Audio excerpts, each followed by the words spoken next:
चलो भाई, आज का जो टॉपिक है theorems related to similar triangles है। Theorem theorem related to similar triangles. तो हम लोग ये जानेंगे यार सिमिलर ट्रायंगल्स को कितने पार्ट्स में डिवाइड किया गया है। तो जनरली सिमिलर ट्रायंगल्स को 3 पार्ट्स में डिवाइड किया गया है। सिमिलरिटीज को सिमिलर ट्रायंगल को हम लोग क्या बोल सकते हैं, सिमिलरिटी।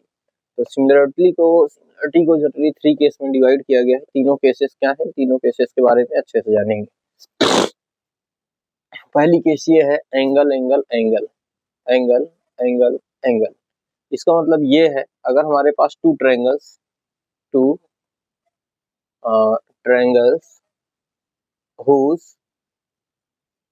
whose corresponding whose कर लीजिए two triangles their corresponding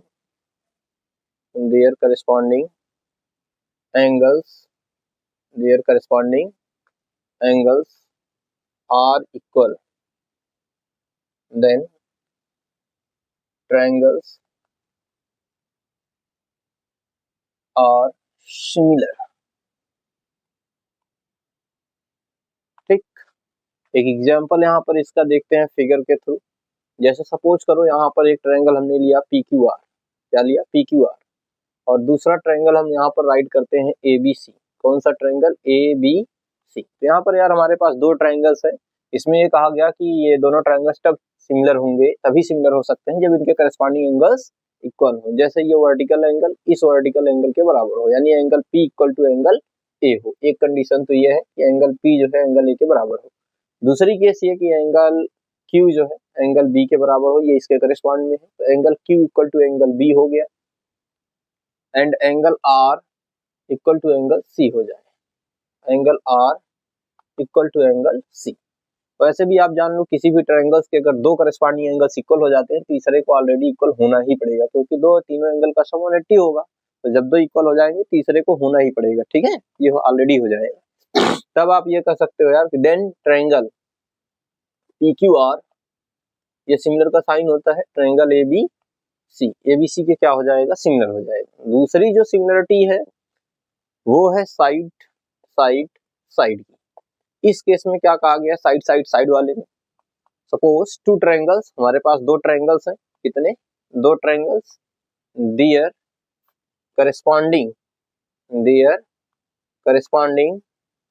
sides ratios are equal then triangles are similar. तब इस ट्रायंगल को भी हम लोग क्या बोलेंगे? सिमिलर बोलेंगे। सपोज करो यहाँ पर हमारे पास एक ट्रायंगल है XYZ। इस ट्रायंगल का नाम रखा हमने XYZ और इस ट्रायंगल का नाम रखा PQR। इस केस में ये कहा जा रहा है यार, इसका फिगर ये ले लिया मैंने। इन दोनों केसेस में दो ट्रायंगल्स ले लिया, अगर इनके करस्पॉन्डिंग साइड्स के रेशियोज इक्वल हो जाते हैं तो हम ये बोलेंगे कि दोनों ट्रायंगल्स क्या हैं? सिमिलर है। ठीक, देखो यहाँ पे इसकी करस्पॉन्डिंग साइड ये लेफ्ट के करस्पॉन्ड में लेफ्ट का रेशियो, यानी XY अपॉन PQ। इन दोनों का रेशियो इन दोनों के बेस के रेशियो के बराबर हो, यानी YZ अपॉन QR। इधर राइट साइड रेशियो के बराबर हो जाए तो XZ अपॉन PR, यानी करस्पॉन्डिंग साइड्स के रेशियो जो है अगर इक्वल है तो हम कह सकते हैं कि देन ट्रायंगल XYZ, ये सिमिलर का साइन, ट्रायंगल PQ। तो एक तो ये सिमिलरिटी है, एक एंगल था, दूसरा साइड था। तीसरे की अगर बात करेंगे यार तो वो है साइड एंगल साइड। तो साइड एंगल साइड की क्या सिमिलरिटी है? ध्यान देंगे, साइड एंगल साइड की क्या सिमिलरिटी है। इसमें भी ये कहा गया two triangles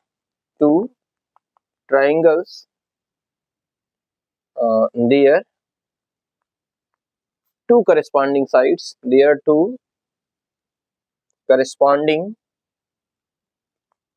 sides ratios are equal and their included angles and their included angles by the two sides are also equal then triangles are similar। तो भी ट्रायंगल क्या होगा, सिमिलर। अगर इसके एग्जांपल की बात करते हैं, सपोज करो यहाँ पर एक ट्रायंगल मैंने ये ले लिया, इस ट्रायंगल का चलो नाम रख देते हैं ए बी सी। दूसरा ट्रायंगल हमने रखा ई एफ जी। तो हमारे पास ये दो ट्रायंगल्स हो गए। इस केस में ये कहा जा रहा है किसी भी दो ट्रायंगल्स के अगर टू करस्पॉन्डिंग साइड्स के रेशियोज इक्वल हो, साथ ही उन दोनों साइडों से जो इंक्लूडेड एंगल हो वो एंगल इक्वल हो। सपोज करो यहाँ ए बी का रेशियो लेते हैं हम ई एफ के साथ, इनका ये लेफ्ट साइड हो गया, इक्वल कर देते हैं इस साइड के साथ ए सी और ए सी अपान ई जी, ए सी अपान ई जी। तो ये दो तो साइड करस्पॉन्डिंग में इक्वल हो गए, इन दोनों साइडों के, इन दोनों साइड के रेशियोज बराबर हो गए। और इन दोनों साइड से इंक्लूडेड एंगल ए है, इन दोनों साइड से इंक्लूडेड एंगल ई है, and angle A equal to angle E हो जाए, तब भी हम कहेंगे कि triangle A B C similar triangle E F G. तो ये यार तीन थ्योरम होते हैं सिमिलरिटीज के, जिसे सिमिलरिटी ऑफ ट्रायंगल्स भी बोल सकते हो। तो सिमिलरिटी ऑफ ट्रायंगल की अगर बात करोगे, सिमिलरिटीज की अगर बात करते हैं, सिमिलरिटीज तीन है, तीनों आपको पता है। एक है यस यस यस, एक है ए और दूसरा है यस ए एस। तो इनसे पता चलता है कि तीनों साइड ही हैं। तो करस्पॉन्डिंग साइड्स का रेशियोज अगर इक्वल हो, क्या हो, इक्वल हो, तो आप कह सकते हो कि ट्रायंगल सिमिलर है। अगर दो ट्रायंगल्स हैं जिनके करस्पॉन्डिंग एंगल्स इक्वल हो तो आप कहेंगे कि वो दोनों ट्रायंगल सिमिलर है। और इस केस में क्या है, कोई भी एनी टू करस्पॉन्डिंग साइड्स के रेशियोज इक्वल हो और इन्हीं करस्पॉन्डिंग साइड से इंक्लूडेड एंगल्स वो भी इक्वल हो, तब आप कह सकते हो कि ट्रायंगल सिमिलर है बाई एस ए एस। यानी ये जो ट्रायंगल सिमिलर हुआ है वो किससे हुआ है, बाई एस ए एस। और ये जो ट्रायंगल सिमिलर हमने यहाँ पर लिखा है सेकेंड वाला, इसको आप कहोगे by S S S. First वाला जो ट्रायंगल यहाँ पे सिमिलर लिखा है वो किसके थ्रू है, बाई ए यानी एंगल के थ्रू सिमिलर हुआ। तो आगे है कुछ इंपॉर्टेंट डिफिनीशन, जैसे एल्टीट्यूड, मीडियन, etc।